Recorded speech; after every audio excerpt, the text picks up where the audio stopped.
Today, there are more than 2.2 million men, women, and juveniles living behind bars in the United States. Nearly 80% of them are in the system because of crimes related to substance abuse, according to the ACLU. With so many prisoners facing addiction and other underlying issues, what does the path toward rehabilitation look like? Journalist Maya Chenoir argues that the system as a whole is broken, designed more to punish than to help those in need. Her own sister Keely struggled with a heroin addiction and became stuck in the revolving door of incarceration. For 15 years, Keely bounced back and forth between jail, mandated drug treatment, electronic monitoring, and probation. All of these things forced her to be abstinent from drugs, which was not really a point that she was at yet, that she could make that choice. And so it was this forced abstinence, which all the research has shown doesn't work to treat addiction. So she was trapped in this cycle of different forms of punishment, and some of those forms of punishment were said to be for her own good, but they just kind of wrapped her deeper and deeper into this cycle of addiction and trauma. Keely died from an overdose in February, just one day after leaving a mandated abstinence-based drug treatment center. Chenoir says that these reforms created to help Keely just pushed her further down a path of no return. I know that in a different kind of society that did not punish people for their addictions and try to coerce them into some kind of recovery, in that kind of different society, there's a good chance that my sister would still be alive. In 2018, the CDC reported that almost 15,000 people died from a drug overdose involving heroin. That's 7 times higher than in 1999. The opioid epidemic has made headlines for years, yet thousands each year fall into the same pattern of addiction, and for many, eventually incarceration. Chenoir has spent many years researching and reporting on criminal justice reform. She's the editor-in-chief of the nonprofit social justice news outlet Truth Out, and, along with journalist Victoria Law, wrote the book Prison by Any Other Name: The Harmful Consequences of Popular Reforms. After years of studying the correctional system, Chenoir argues that the experience of incarceration only worsens the underlying problems that lead people there. For many people, addiction, mental health problems, diagnoses of mental illness stem from trauma. And while you're in prison, you're in a place that is traumatizing in so many ways. People are experiencing all kinds of violence and deprivation and isolation from their families and communities. Currently, 328 million people are living in the U.S., and out of this number, 2.3 million are incarcerated, according to the Prison Policy Initiative.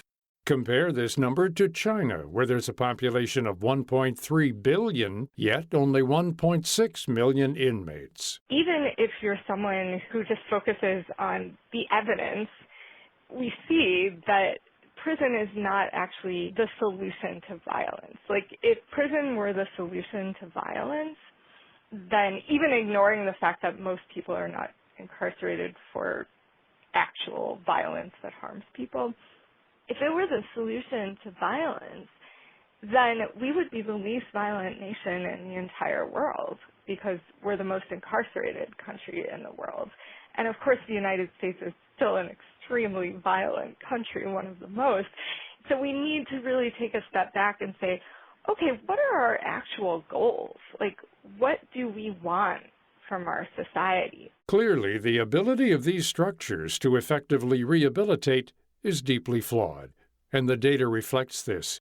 2/3 of those released from prison are back behind bars within a few years. Being released from incarceration, people are in an even worse position in terms of trying to find jobs and housing and education, all those things that help you build a meaningful life and avoid criminalization. Rehabilitation is not one-size-fits-all. Forced therapy and isolation, along with other punitive methods, can cause lasting trauma, a fear of treatment, and push a person backwards. Instead of receiving compassionate care and continuous therapy, Shenwar's sister Keely was prescribed heavy prescription drugs as a form of psychotherapy while in prison. She certainly wasn't someone that you would think, oh, she's really out of control and violent. Nothing like that. But at one point she was prescribed this drug, Thorazine, which is a very, very old antipsychotic that people sometimes associate with late psychiatric institutions or asylums, that just kind of like sedates people to the point that they sometimes can barely talk. And this is what she was prescribed in jail just a couple of years ago, something that very, very few people would be prescribed out here on the outside. And of course, this wasn't something that when she got out, that experience of being placed on a high dose of that drug did not serve her when she was out here. It just sedated her while she was incarcerated.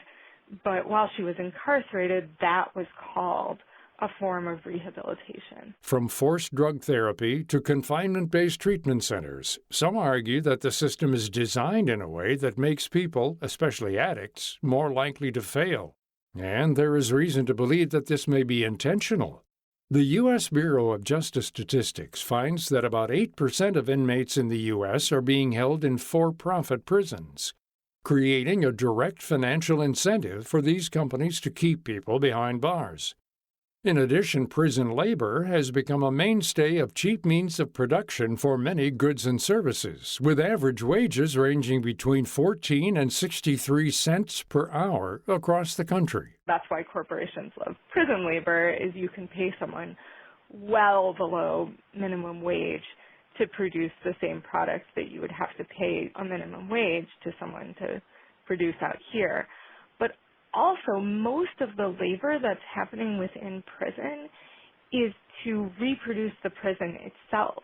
And so it's to make the food that people are eating in prison. It's to clean the prison and to run the commissary and to just maintain the prison in all of these ways. And so this is one of the scary things that we see about the business of prison, is just how good it is at reproducing itself. So, what can be done to fix the current situation? Shenwar says the goal should be to fund programs and policies that level the playing field and promote equity. These things are pretty straightforward. They are healthcare, they are housing, education, really well-resourced education, the arts, recreation, youth programs, and of course healthcare includes good non-coercive mental health care.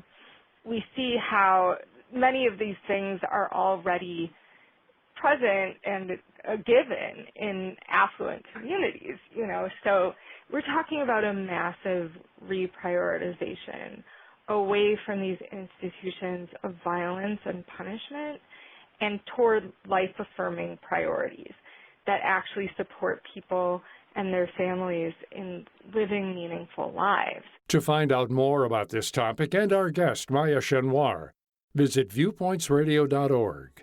You can also check out her new book on Amazon.com titled Prison by Any Other Name: The Harmful Consequences of Popular Reforms. For more behind the scenes, search Viewpoints Radio on Twitter, Facebook, and Instagram. This segment was written and produced by Amira Zaveri. I'm Gary Price. Coming up on Viewpoints. I'm definitely nervous about it. We all are. That's kind of what everybody's talking about these days is, gosh, can we imagine a future in which it's even hotter? As if 2020 couldn't get any worse, record-sweeping wildfires and extreme heat are plaguing California. Then, the government is able to look at us with full transparency, but we can't watch them watching us. The vast access the government has to each and every American citizen. I'm Marty Peterson. And I'm Gary Price. These stories in depth on your public affairs magazine, Viewpoints.